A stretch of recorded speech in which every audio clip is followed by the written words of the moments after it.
Cuando nacemos, alguien nos da la vida y este alguien es Dios. Así que de nuestro corazón debe también brotar alegría. Así que todos vosotros, habitantes de toda la tierra, cantad alegres a Dios.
Es muy bonita, es muy vital, una canción, un corito que yo cantaba de pequeña y me hace mucha ilusión volverlo a cantar para todos vosotros.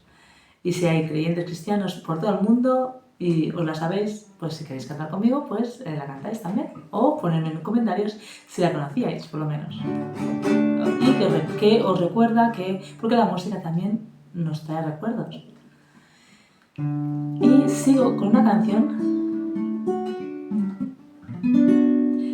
que habla de que Cristo es la peña de Oreb, agua de vida saludable para ti. Y que Cristo es el lirio del valle de las flores. Me gustan estos símiles, estas comparaciones. Y voy a hacer esta canción para todos vosotros.